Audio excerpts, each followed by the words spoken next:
Hello students, welcome to electronics आचार्य।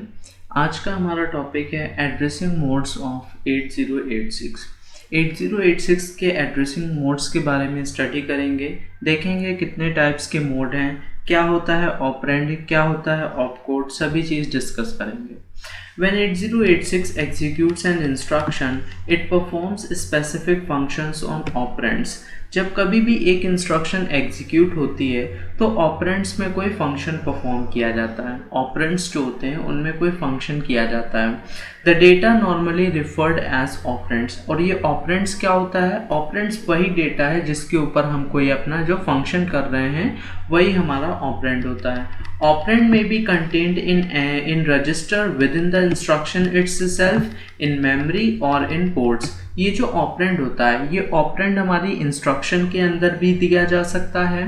हो सकता है ऑपरेंड रजिस्टर्स के अंदर हो या फिर मेमोरी के अंदर हो या फिर पोर्ट्स के अंदर हो, तो ये ऑपरेंड हमारा कहीं पर भी हो सकता है। To access these different types of operands 8086 has to address memory और इनपुट आउटपुट। इन सभी टाइप्स के ऑपरेंड्स को एक्सेस करने के लिए 8086 या तो मेमोरी को एड्रेस करता है या फिर इनपुट आउटपुट से इन ऑपकोड्स को लेता है। The address of the memory और input output can be calculated in several different ways. अलग अलग तरीके से हम मेमोरी का एड्रेस या फिर इनपुट आउटपुट का एड्रेस फाइंड आउट कर सकते हैं। इसी चीज़ को बोला जाता है addressing. This is normally referred to as addressing. These addressing modes generally extended the flexibility and convenience of the instruction set। यही जो एड्रेसिंग मोड्स होते हैं हमारे लिए कन्वीनियंस क्रिएट कर देते हैं इंस्ट्रक्शन सेट को समझने के लिए। Because the move instruction is a very common and flexible instruction, it provides a basis for the explanation of data addressing modes. देखिए, डेटा से एड्रेसिंग मोड्स हम यहाँ पर सीखने जा रहे हैं। मूव इंस्ट्रक्शन का यूज़ करेंगे, काफ़ी कॉमन इंस्ट्रक्शन है मूव इंस्ट्रक्शन, काफ़ी फ्लेक्सिबल भी है। सो इसी से हमारे जितने भी एड्रेसिंग मोड्स हैं 8086 के सभी को समझने की कोशिश करेंगे। देखिए, एक इंस्ट्रक्शन होती है, उसका स्ट्रक्चर कुछ इस तरीके से होता है। मूव लिखा है, AX लिखा है, कॉमा BX लिखा है। ये जो राइट साइड में BX लिखा हुआ है that is known as your source, इसको सोर्स कहते हैं। एंड उसी के लेफ्ट में जो AX लिखा है वो हमारा है डेस्टिनेशन। इन दोनों को हम कंबाइन कर लेंगे तो इसको हम कह सकते हैं कि ये हमारा क्या है, ऑपरेंड है। ये हमारा ऑपरेंड है और ये जो इंस्ट्रक्शन मूव लिखी है ये हमारी ऑपकोड है। ये हमारी ऑपकोड है और दूसरा पार्ट हमारा ये हमारा ऑपरेंड है। ठीक है, ये हमारा ऑपरेंड है और ये हमारा ऑपकोड है। ओके, इसी को बोला जाता है ऑपरेंड एंड ऑपकोड। यहाँ पर हमारा सोर्स से जो भी डेटा होगा वो AX के अंदर मूव हो जाएगा। अब आते हैं टाइप्स कितने होते हैं एड्रेसिंग मोड्स, कितने तरीके के एड्रेसिंग मोड्स हैं 8086 में। Register addressing modes, immediate addressing modes, memory addressing modes, string addressing modes, input output addressing modes and implied addressing modes. So देखिए, कई तरीके के हमारे मोड्स हैं। रजिस्टर एड्रेसिंग मोड्स, जब सिर्फ रजिस्टर टू रजिस्टर वर्किंग हो रही होगी तब हमारा रजिस्टर एड्रेसिंग मोड लग जाएगा। इमीडिएट एड्रेसिंग मोड, जैसा कि इसका नाम बता रहा है, मीनिंग कि इमीडिएटली डेटा प्रोवाइड कर दिया जाएगा तो इमीडिएट एड्रेसिंग मोड्स हो जाएगा। मेमोरी एड्रेसिंग मोड्स, मीनिंग कि मेमोरी से अगर हम डेटा को एक्सेस करना चाहते हैं तो हमारा मेमोरी एड्रेसिंग मोड्स लगेगा। स्ट्रिंग से रिलेटेड इंस्ट्रक्शन है, स्ट्रिंग एड्रेसिंग मोड्स हो जाएगा। इनपुट आउटपुट पोर्ट से रिलेटेड कोई इंस्ट्रक्शन है तो इनपुट आउटपुट एड्रेसिंग मोड्स हो जाएगा। इम्प्लाइड एड्रेसिंग मोड्स, जहां पर सिर्फ इंस्ट्रक्शन है, कोई भी ऑपरेंड नहीं है, सो वहां पे हमारा इम्प्लाइड एड्रेसिंग मोड्स लग जाएगा। जैसे कि कॉल इंस्ट्रक्शन हो गई, जंप हो गई, इस तरीके की इंस्ट्रक्शन। नेक्स्ट देख लेते हैं क्लासिफिकेशन किस तरीके से किया है। तो 8086 के एड्रेसिंग मोड्स को क्लासिफाई किया गया है। Register addressing modes, immediate addressing modes, memory addressing modes, string addressing modes, implied addressing mode and input output addressing modes. Memory को फर्दर सब डिवाइड किया गया है, direct addressing and register indirect, base index and register relative base index. इस तरीके से 5 classes में इसको सब डिवाइड किया गया है मेमोरी एड्रेसिंग को। इनपुट आउटपुट एड्रेसिंग को भी 2 पार्ट्स में फर्दर डिवाइड किया है, direct port addressing modes and indirect port addressing modes. तो ये इस तरीके से एड्रेसिंग मोड्स को फर्दर क्लासिफाई किया गया। चलिए एक एक करके पढ़ते हैं, इंस्ट्रक्शंस के साथ में देखेंगे। सबसे पहला आता है हमारा register addressing mode. So register addressing transfers a copy of byte और word from the source addressing register or the contents of a memory location to the destination register or memory location। किसी register से या फिर किसी memory location से data जो कि हमारा वर्ड फॉर्म में भी हो सकता है या हमारा बाइट भी हो सकता है, मतलब एक 8 बिट का डेटा भी हो सकता है या फिर 16 बिट का डेटा भी हो सकता है। सो इस डेटा को मूव किया जाएगा, यहाँ पे कंटेंट्स को मूव करना मीनिंग कि एक्चुअली कॉपी किया जाएगा कंटेंट्स को एक लोकेशन से दूसरी लोकेशन में। जैसे कि एक एग्जांपल देखिए, यहाँ पर लिखा है मूव CX, DX। तो जो भी हमारा DX रजिस्टर है, DX रजिस्टर के अंदर जो भी कंटेंट होगा, 16 बिट का रजिस्टर है DX रजिस्टर, जो भी कंटेंट होगा इस DX रजिस्टर के अंदर उसको उठा करके मूव कर दिया जाएगा रजिस्टर CX के अंदर। ओके, बस इतना ही है ये। या फिर यहाँ पर कोई मेमोरी लोकेशन को भी हम यूज कर सकते हैं। This addressing mode is normally preferred because the instructions are compact and fastest executing of all the instruction forms. जितनी भी हमारी इंस्ट्रक्शन की फॉर्म्स होती हैं उन सभी फॉर्म्स में काफ़ी सिंपल फॉर्म है इसकी, मूव करने वाली इंस्ट्रक्शन काफ़ी सिंपल है, रजिस्टर एड्रेसिंग काफ़ी सिंपल है, तो सबसे ज़्यादा यही एड्रेसिंग यूज़ की जाती है। The reason why it is fastest executing, और ये काफ़ी फास्ट भी होती है। फास्ट होने के पीछे रीज़न बस इतना सा ही है, all the registers reside on the chip. जितने भी रजिस्टर्स हमारे जिनके अंदर हम डेटा ट्रांसफ़र कर रहे हैं वो सारे रजिस्टर्स हमारे चिप के अंदर ही हैं। Therefore data transfer is within the chip and external buses are not at all required. External buses की हमको बिल्कुल भी रिक्वायरमेंट नहीं पड़ेगी।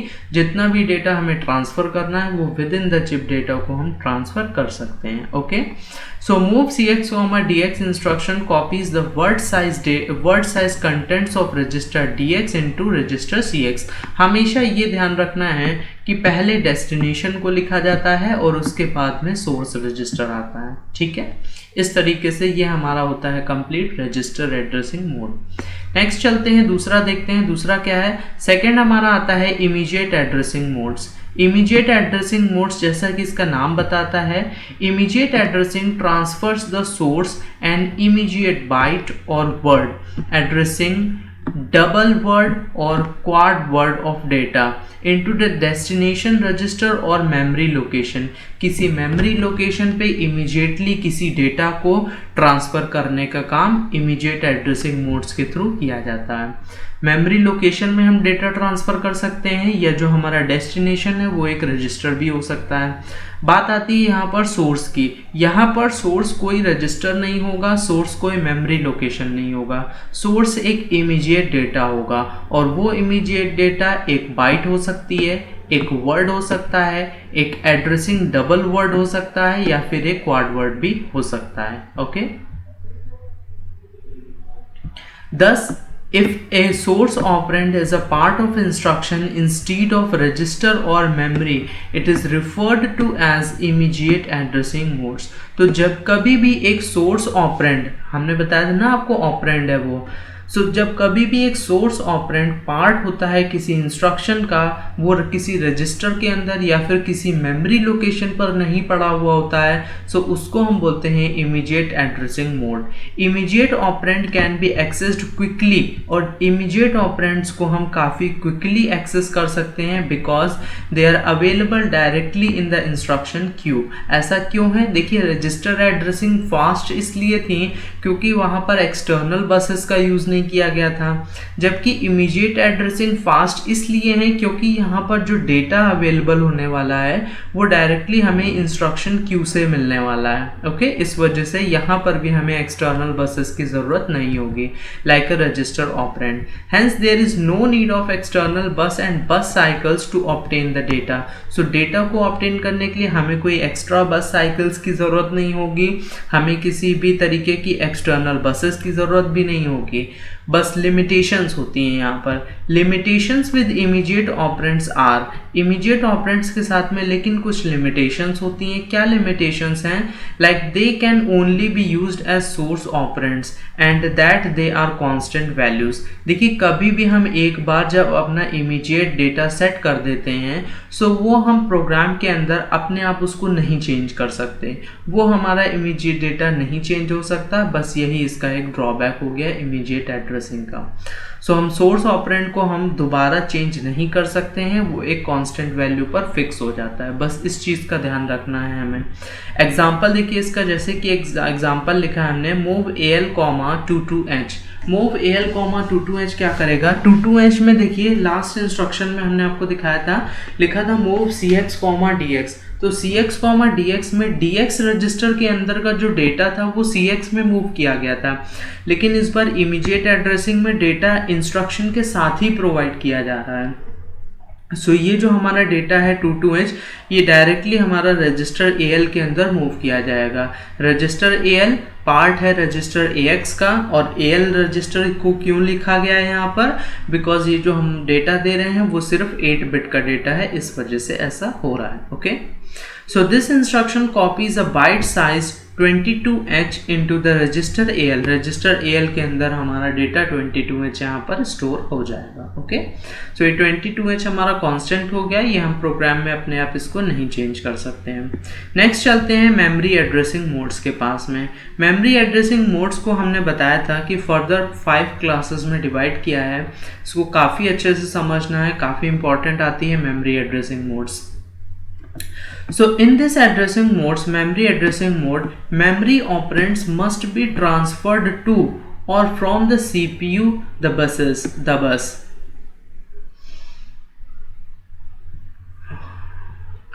In this addressing modes, memory operand must be transferred to or from the CPU over the buses। यहाँ पर इस memory addressing modes में क्या होता है, जितने भी हमारे मेमोरी ऑपरेंड्स होंगे इनको हम ट्रांसफ़र करेंगे CPU से बस के ओवर। बस से डेटा को ट्रांसफ़र किया जाएगा CPU के अंदर या फिर CPU के बाहर। CPU के अंदर जो मेमोरी है वहाँ पर लेकर के हम आ सकते हैं डेटा को, CPU के बाहर जो मेमोरी है वहाँ पर हम डेटा को ट्रांसफ़र कर सकते हैं। सो ये हमारा होता है मेमोरी एड्रेसिंग मोड्स, वर्क करता है over the buses. Whenever execution unit needs to read or write a memory operand, जब कभी भी एग्जीक्यूशन यूनिट को ज़रूरत होती है राइट करने की या फिर रीड करने की एक मेमोरी ऑपरेंड को, it must pass an offset value to the bus interfacing unit. So इसको एक बस इंटरफेसिंग यूनिट के पास में एक ऑफसेट वैल्यू प्रोवाइड करनी पड़ती है, एक ऑफसेट वैल्यू पास करनी पड़ती है। Bus interfacing unit adds offset to the shifted contents of the segment register. उसके बाद में बस इंटरफेसिंग यूनिट इस ऑफसेट को ऐड करता है to the shifted contents of the segment register. Segment register के शिफ्टेड कंटेंट्स के साथ में इस ऑफसेट वैल्यू को ऐड करता है। अभी काफ़ी आपको टेक्निकल टर्म लग रहा होगा, अभी समझाएंगे आगे तो अच्छे से समझ में आएगा। Which produces 20 bit physical address and after that it executes the bus cycle needs to access the operand.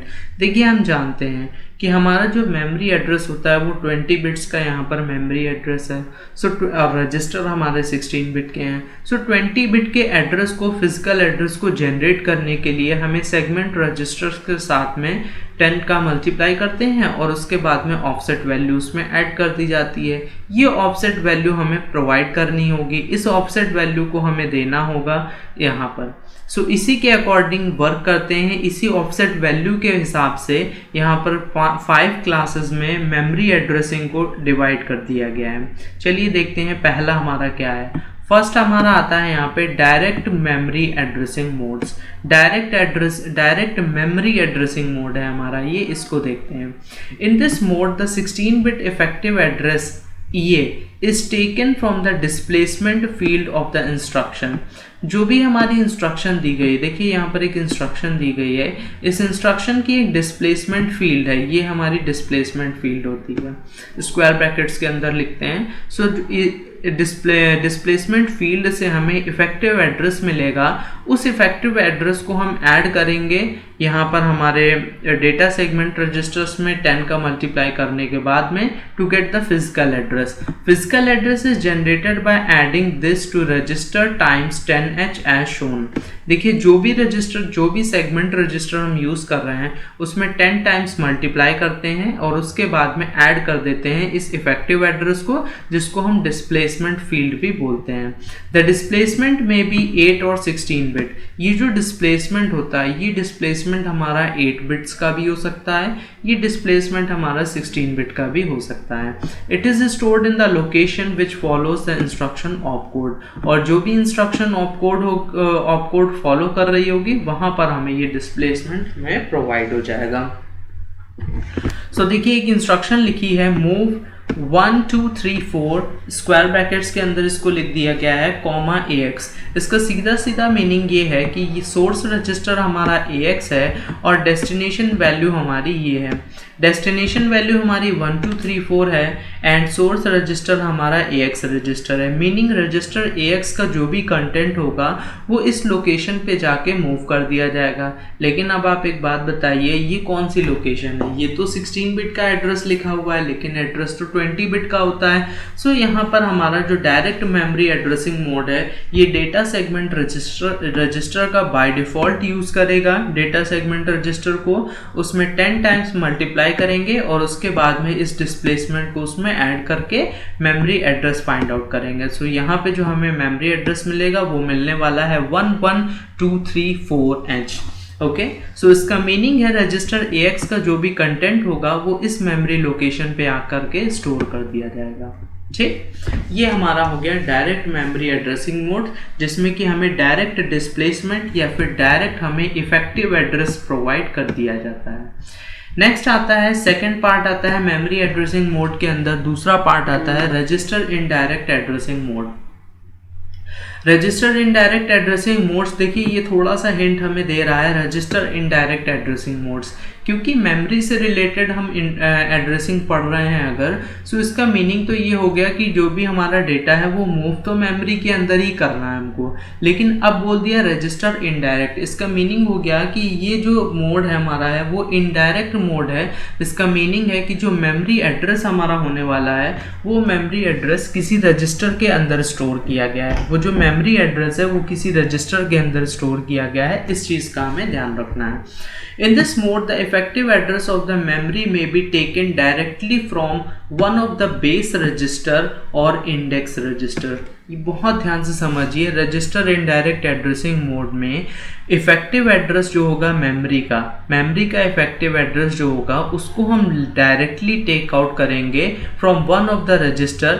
Base registers में से हम उसको टेक आउट कर सकते हैं या फिर हम उसको इंडेक्स रजिस्टर में से टेक आउट कर सकते हैं. बेस रजिस्टर हमारे कौन से हैं? बेस रजिस्टर जैसे हमारा रजिस्टर BX हो गया या फिर हमारा बेस पॉइंटर रजिस्टर हो गया, ये दोनों रजिस्टर्स हमारे हो गए, ये हमारे बेस रजिस्टर हुए. या फिर इंडेक्स रजिस्टर, सोर्स इंडेक्स या फिर डेस्टिनेशन इंडेक्स रजिस्टर. सो यही दो इंडेक्स रजिस्टर हैं हमारे. सो जो भी यहाँ पर बेस रजिस्टर्स होंगे उन इन्हीं चारों रजिस्टर्स के में से किसी एक रजिस्टर को हम यूज करेंगे to get the effective address specified by the instruction. अब ये कौन स्पेसिफाई करेगा हमको कि कौन सा रजिस्टर है? सो ये स्पेसिफाई कर देगी हमारी इंस्ट्रक्शन. जैसे कि हमने लिखा है एक example, move SI, AL. SI को स्क्वायर ब्रैकेट्स में डाल दिया गया जो कि शो कर रहा है इफेक्टिव एड्रेस से रिलेटेड यहाँ पे ऑपरेशन हो रहा है. This address is added with the segment register times 10h to generate the physical address. Again memory से related operation है, physical address के बिना तो कुछ काम होने वाला नहीं है. यहाँ SI से हमें effective address मिलेगा, उस effective address से हम physical address generate करेंगे और physical address बिल्कुल इसी तरीके से जैसे अभी ऊपर हमने generate किया था वैसे ही physical address यहाँ पर भी हम generate करेंगे. जो भी हमारा data segment register है, data segment register में 10 से multiply करने के बाद में डिस्प्लेसमेंट यानी कि ये इफेक्टिव एड्रेस जो कि हमें SI से मिलेगा यानी सोर्स इंडेक्स से मिलेगा, उसको ऐड करके मेमोरी एड्रेस फाइंड आउट करेंगे और इस मेमोरी एड्रेस पर जो भी रजिस्टर AL का कंटेंट होगा वो यहाँ पर स्टोर कर दिया जाएगा। Okay, content of AL register और copied to the memory location whose offset address is in SI। Source index register के अंदर जिस भी मेमोरी लोकेशन का ऑफसेट है, देखिए ऑफसेट का हमें ध्यान रखना होता है, ऑफसेट स्टेप बाय स्टेप चलता है। The advantage of this type of addressing mode is one instruction can operate on many different memory location। इस बात का बहुत एडवांटेज यहाँ पर हमें मिल जाता है कि इस इंस्ट्रक्शन से हम कई सारे मेमोरी लोकेशंस पे अपना ऑपरेशन कर सकते हैं। If the value in base और index register is updated appropriately, अगर हमारा जो बेस रजिस्टर या फिर इस इंडेक्स रजिस्टर, जैसे कि यहाँ पर हमने सोर्स इंडेक्स को यूज़ किया है, अगर हम इस सोर्स इंडेक्स रजिस्टर के कंटेंट्स को कॉन्टिन्यूसली अपडेट करते रहें सो हम कई मेमोरी लोकेशंस को एक्सेस कर सकते हैं एक ही बार में। ओके, सो इस तरीके से ये हमारा हुआ register indirect addressing mode complete. Next देखते हैं, थर्ड हमारा आता है यहाँ पर based indexed addressing mode. Base index addressing mode का क्या मीनिंग हो गया, यहाँ पर सिर्फ बेस रजिस्टर्स का यूज किया जाएगा और साथ में इंडेक्स रजिस्टर का भी यूज किया जाएगा।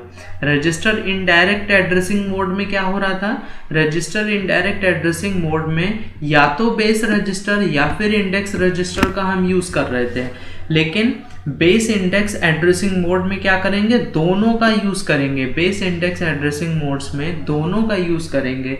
इन this addressing modes the effective address is the sum of base register and an index register. यहाँ पर जो हमारा इफेक्टिव एड्रेस होगा वो सम होगा बेस रजिस्टर का और इंडेक्स रजिस्टर दोनों का।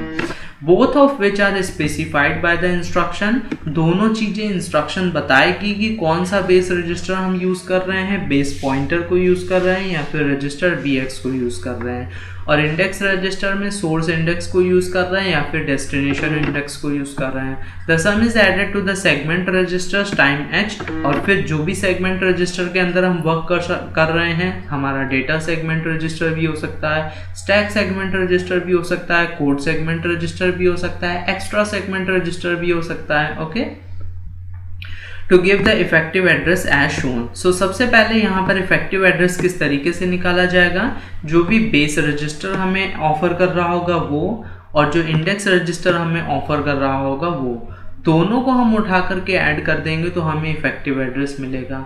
इस इफेक्टिव एड्रेस को हम ऐड करेंगे हमारे जो भी डेटा सेगमेंट रजिस्टर है या जो भी सेगमेंट रजिस्टर है उसमें टाइम्स 10 करेंगे और उसके बाद में इस इफेक्टिव एड्रेस को उसमें ऐड कर देंगे। यानी कि हम कह सकते हैं कि data segment register times 10 plus EA, data segment register times 10 plus EA, ये हमारा एड्रेस हो जाएगा फिजिकल एड्रेस।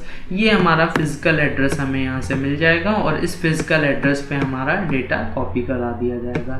जो भी रजिस्टर AL का कंटेंट होगा वो कंटेंट उठा करके इस फिजिकल एड्रेस पर कॉपी करा दिया जाएगा। Copy the content of AL in the memory location that is offset in BX plus SI। BX plus SI के अंदर जो भी ऑफसेट है वहां पर डेटा को कॉपी करा दिया जाएगा। ये था हमारा बेस इंडेक्स एड्रेसिंग मोड्स। बढ़ते हैं आगे, फोर्थ नंबर पे देखते हैं क्या है। फोर्थ नंबर हमारा है register relative addressing mode. Register relative addressing mode क्या है, इसको भी ध्यान से समझेंगे। रजिस्टर रिलेटिव एड्रेसिंग मोड क्या है। In this addressing mode the address is sum of an 8 और 16 बिट डिस्प्लेसमेंट। यहाँ पर देखिए हमारा सीधे यहाँ पर हमें इफेक्टिव एड्रेस फाइंड आउट करने के लिए एक बेस रजिस्टर दिया जाएगा। बेस रजिस्टर के साथ में हमें डिस्प्लेसमेंट वैल्यू प्रोवाइड की जाएगी। ये डिस्प्लेसमेंट वैल्यू 8 बिट की भी हो सकती है या फिर 16 बिट की भी हो सकती है। In this mode the address is the sum of an 8 bit or 16 bit displacement and the contents of base register और an index register are added. Base register और इंडेक्स रजिस्टर दोनों में से किसी भी रजिस्टर को यहाँ पर भी ऐड किया जाएगा। बस डिफरेंस यहाँ पर क्या आया है कि 16 बिट का डिस्प्लेसमेंट या 8 बिट का डिस्प्लेसमेंट भी इंस्ट्रक्शन में ही ऑफर किया जाएगा।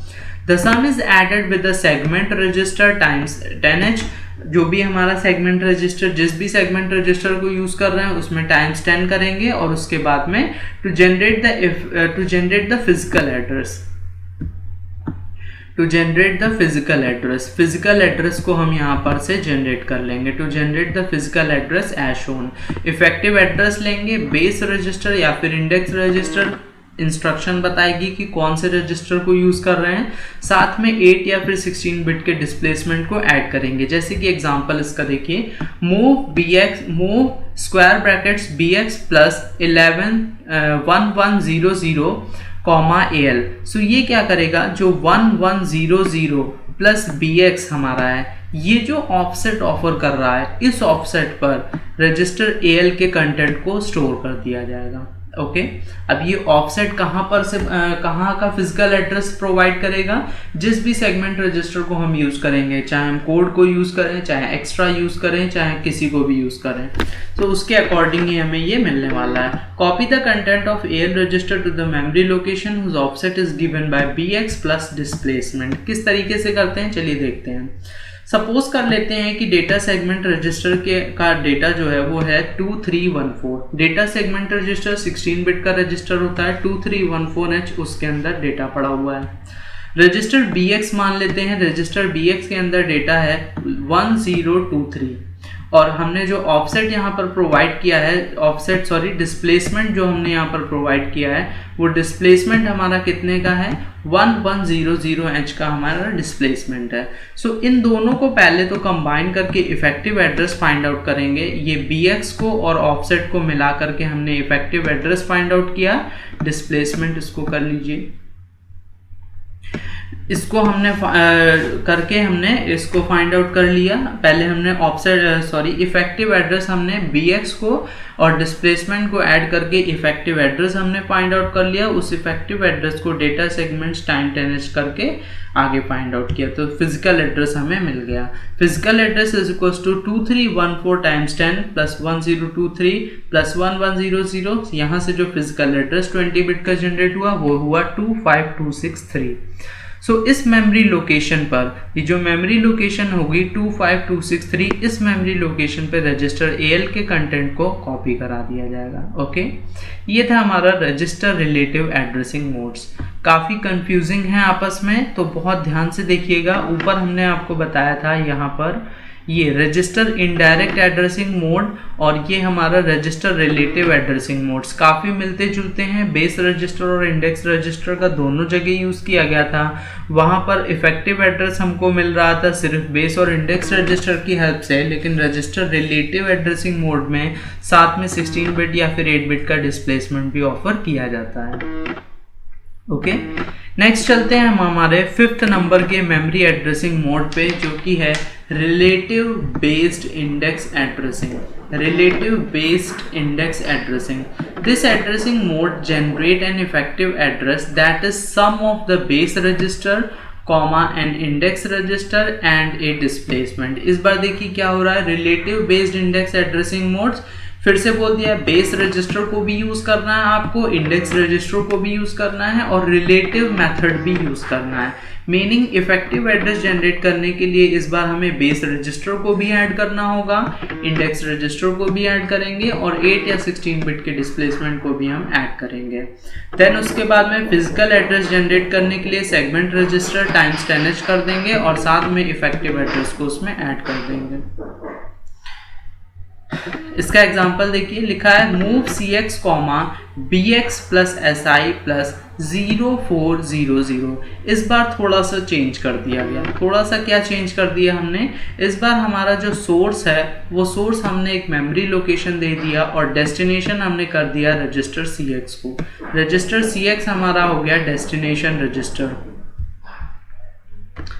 Move C X comma B X plus S I plus 0400। Source कर दिया हमने इस बार मेमोरी लोकेशन को और डेस्टिनेशन कर दिया रजिस्टर सी एक्स को। So move the contents of memory location offset by the value of effective address. Effective address जो वैल्यू ऑफसेट करेगा, यानी कि ये जो हमारा यहाँ से हमें जो इफेक्टिव एड्रेस मिलने वाला है, जो ऑफसेट हमें मिलने वाला है, उस मेमोरी लोकेशन पर हमारा रजिस्टर सी एक्स, उस मेमोरी लोकेशन से रजिस्टर सी एक्स के अंदर डेटा ट्रांसफर किया जाएगा। In S I plus B X plus displacement from the beginning of the current segment, जो भी सेगमेंट होगा उसकी बिगिनिंग से selected by the user to the register C X. Again physical address कैसे generate होगा, B X plus S I plus 0400, यानी effective address. इस effective address में हमने data segment register time stamp करके फिजिकल एड्रेस को generate कर लिया। रजिस्टर सी एक्स के अंदर इस मेमोरी लोकेशन या जो भी हमारी यहाँ से मेमोरी लोकेशन आएगी, उस मेमोरी लोकेशन पे रजिस्टर सी एक्स के अंदर डेटा ट्रांसफर कर दिया जाएगा। इस लोकेशन से डेटा ट्रांसफर कर दिया जाएगा रजिस्टर सी एक्स के अंदर। ओके, सो ये हमारे सारे हो गए हमारे मेमोरी एड्रेसिंग मोड से रिलेटेड जितने भी एड्रेसिंग मोड्स थे, वो सभी एड्रेसिंग मोड्स होते हैं कंप्लीट। नेक्स्ट चलते हैं आगे, देखते हैं क्या आते हैं अगले एड्रेसिंग मोड्स। तो फोर्थ नंबर पे जो हमारा एड्रेसिंग मोड आता है वो आता है string addressing mode. String instructions do not use the normal memory addressing modes. String instruction जो नॉर्मल मेमोरी एड्रेसिंग के लिए अभी जो हम ऊपर फिजिकल एड्रेस जनरेट कर रहे थे, इफेक्टिव एड्रेस जनरेट कर रहे थे, उनको नहीं यूज़ करते हैं टू एक्सेस देयर ऑपरेंड्स। अपने ऑपरेंड्स को एक्सेस करने के लिए उस मेथड को नहीं यूज़ करते हैं। When a string instruction is executed, source index is assumed to point the first byte और word of the source string. जब कभी भी हम स्ट्रिंग इंस्ट्रक्शन का यूज़ करते हैं, जब कभी भी स्ट्रिंग इंस्ट्रक्शन को एग्जीक्यूट करते हैं, सो ये एज्यूम किया जाता है कि जो सोर्स इंडेक्स रजिस्टर है वो पॉइंट कर रहा है फर्स्ट बाइट को या फिर फर्स्ट वर्ड को of the source string. Source string के या तो फर्स्ट बाइट को वो पॉइंट कर रहा है या फिर फर्स्ट वर्ड को वो पॉइंट कर रहा है। And by default data segment register is the segment register, और बाय डिफॉल्ट यहाँ पर जो डेटा सेगमेंट रजिस्टर होगा वही सेगमेंट रजिस्टर रहता है। Destination index will point to the first byte or the word of the destination in string, and extra segment register is assumed to be by default the segment register। और destination के लिए हमेशा destination index register को point assume किया जाता है कि point कर रहा है first byte या word of the destination string को, and extra segment register यहाँ पर by default segment register रहता है। In a repeated string operation, the CPU automatically adjusts the source index and destination index to obtain the subsequent bytes or word। Subsequent bytes या words को obtain करने के लिए CPU string related operations के अंदर repeated string related operations में source index और destination index को ऑटोमेटिकली एडजस्ट करता रहता है। The automatic adjustment is done with the help of DF यानी direction flag in the flag register. ये जो ऑटोमेटिक एडजस्टमेंट होती है ये फ्लैग रजिस्टर डायरेक्शन फ्लैग को यूज करके की जाती है, and achieved by the mod and RM bits in the instruction format. और इंस्ट्रक्शन फॉर्मेट के अंदर जो मॉड है और जो RM है, इन दोनों का यूज करके यहाँ पर जनरेट किया जाता है, इसको एडजस्ट किया जाता है। मॉड क्या है? मॉड हमारा मोड है, इंस्ट्रक्शन बताती है कि कौन सा मोड में हम वर्क कर रहे हैं, और फिर उसके बाद में हमारे रजिस्टर या फिर मेमोरी RM हमारा शो करेगा कि हम रजिस्टर या फिर मेमोरी से रिलेटेड किसकी हम यहाँ पर बात कर रहे हैं। ओके, सो इन तीनों चीज़ को आगे हम देखेंगे, अपने नेक्स्ट वीडियो में देखेंगे मॉड क्या है और RM क्या है, इस चीज़ को भी समझेंगे। इंस्ट्रक्शन फॉर्मेट क्या होता है, इंस्ट्रक्शन फॉर्मेट को देखेंगे, और फिर कुछ इंस्ट्रक्शंस यहाँ पे अब स्टार्ट करेंगे। बस इसका लास्ट जो हमारा बचता है एड्रेसिंग मोड, वो हमारा है input output addressing modes in 8086।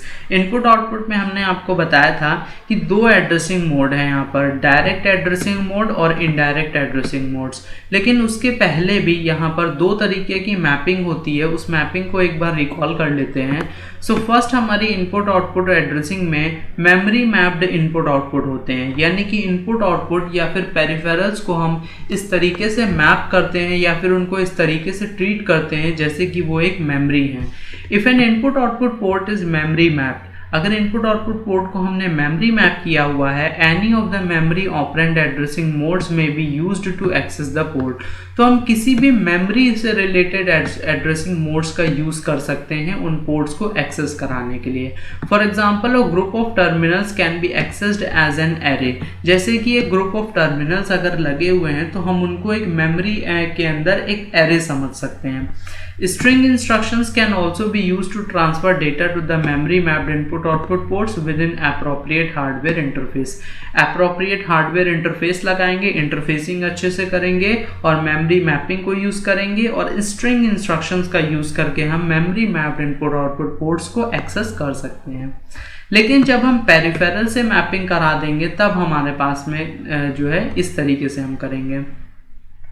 If the peripherals are mapped in peripheral mapped input output, अगर हमने peripherals को मैप किया है peripheral mapped input output की तरह, then 8086 supports two different addressing modes। तब यहाँ पे दो different addressing mode हो जाते हैं। फर्स्ट हमारा आता है डायरेक्ट एड्रेसिंग मोड, सेकंड हमारा आता है indirect port addressing. Direct port addressing में the port number is an 8 bit immediate operand.